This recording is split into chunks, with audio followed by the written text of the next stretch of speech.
नमस्कार। कभी सोचा है कि भारत का इतना बड़ा और विशाल संविधान असल में जमीनी स्तर पर काम कैसे करता है? इसका जवाब छिपा है इसके एक बहुत ही जरूरी पर अक्सर नजरअंदाज किए जाने वाले हिस्से में, और वो हैं इसकी 12 अनुसूचियां। चलिए आज इसी को समझते हैं। तो सबसे पहला और सीधा सवाल यही उठता है कि भाई ये अनुसूचियां या शेड्यूल्स हैं क्या चीज़? संविधान में आर्टिकल्स यानी अनुच्छेद तो हैं ही, जो हमें बताते हैं कि क्या करना है। तो फिर इन अलग से लिस्ट की ज़रूरत क्या पड़ गई? देखिए, इसे समझने का सबसे आसान तरीका है इन्हें संविधान का ऑपरेशनल मैनुअल मान लीजिए।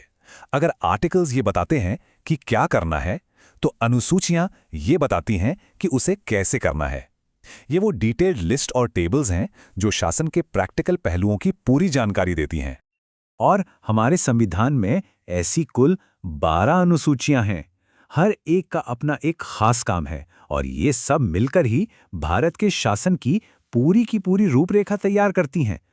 तो आइए सबसे पहले उन अनुसूचियों पर एक नज़र डालते हैं जो हमारे देश की एकदम नींव रखती हैं, मतलब जो भारत की भौगोलिक और राजनीतिक बनावट को तय करती हैं। पहली अनुसूची, समझिए, ये भारत का नक्शा है। इसमें हमारे सभी 28 राज्यों और 8 केंद्र शासित प्रदेशों के नाम हैं, जिससे देश की सीमाएं तय होती हैं। वहीं चौथी अनुसूची ये तय करती है कि संसद के ऊपरी सदन यानी राज्यसभा में किस राज्य को कितनी सीटें मिलेंगी। ये राजनीतिक संतुलन के लिए बहुत ही जरूरी है। अच्छा, देश का नक्शा तय हो गया। अब बात करते हैं उन लोगों की जो देश को चलाते हैं। दूसरी अनुसूची में राष्ट्रपति, राज्यपालों और जजों जैसे बड़े अधिकारियों के वेतन और भत्तों का पूरा ब्यौरा है। और तीसरी अनुसूची में दी गई हैं वो शपथें जो ये सभी अधिकारी अपना पद संभालने से पहले लेते हैं, संविधान के प्रति अपनी वफादारी की कसम। अगली अनुसूची को समझने से पहले एक शब्द समझना बहुत जरूरी है, फेडरलिज्म यानी संघवाद। इसका सीधा सा मतलब है केंद्र और राज्य सरकारों के बीच ताकत का साफ साफ बंटवारा। और हमारी 7वीं अनुसूची भारत के इसी संघीय ढांचे की रीढ़ की हड्डी है। तो ये बंटवारा किया गया है 3 लिस्ट के जरिए।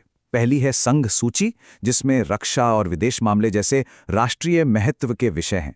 इन पर कानून सिर्फ केंद्र सरकार बना सकती है। दूसरी है राज्य सूची, जिसमें पुलिस और स्वास्थ्य जैसे स्थानीय विषय हैं।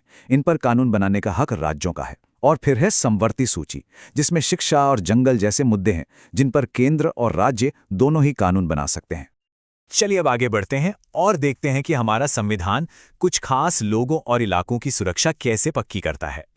ये जिम्मेदारी आती है 5वीं और 6ठी अनुसूची पर। दोनों ही आदिवासी क्षेत्रों के प्रशासन से जुड़ी हैं, लेकिन इनमें एक बहुत बड़ा फर्क है। 5वीं अनुसूची देश के कई राज्यों के अनुसूचित क्षेत्रों और जनजातियों पर लागू होती है। वहीं 6ठी अनुसूची सिर्फ और सिर्फ पूर्वोत्तर के 4 राज्यों पर ध्यान देती है, ताकि उनकी जो अलग संस्कृति है उसे बचाया जा सके। और हाँ, उन 4 राज्यों को याद रखने का एक बहुत ही आसान तरीका है, ATMM, यानी असम, त्रिपुरा, मेघालय और मिजोरम। इन राज्यों के आदिवासी इलाकों को अपनी देखरेख करने के लिए कुछ खास अधिकार दिए गए हैं।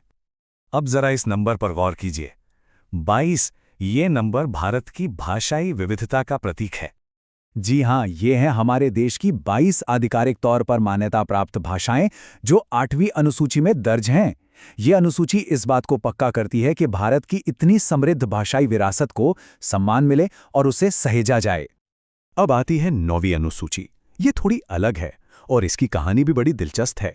इसे 1951 में पहले ही संविधान संशोधन से जोड़ दिया गया था। इसका मकसद था जमींदारी को खत्म करने और भूमि सुधार से जुड़े कानूनों को अदालत की जांच से बचाना, ताकि सामाजिक बराबरी का लक्ष्य जल्दी हासिल हो सके। 9वीं अनुसूची की ही तरह समय के साथ देश की बदलती जरूरतों को पूरा करने के लिए संविधान में और भी अनुसूचियां जोड़ी गईं। यह दिखाता है कि हमारा संविधान कोई पत्थर की लकीर नहीं है, बल्कि एक जीता जागता दस्तावेज है। देखिए, 1951 में 9वीं अनुसूची आई, फिर एक लंबा वक्त गुजरा और 1985 में 10वीं अनुसूची जोड़ी गई, और फिर 1992 में एक साथ 11वीं और 12वीं अनुसूचियां आईं, जो आधुनिक भारत की जरूरतों को दिखाती हैं।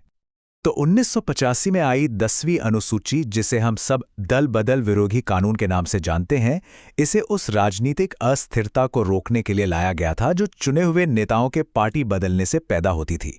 इसका सीधा मकसद था राजनीतिक स्थिरता। और आखिर में 1992 में हुए 2 ऐतिहासिक बदलावों ने लोकतंत्र को गांव-गांव और शहर-शहर तक पहुंचाया।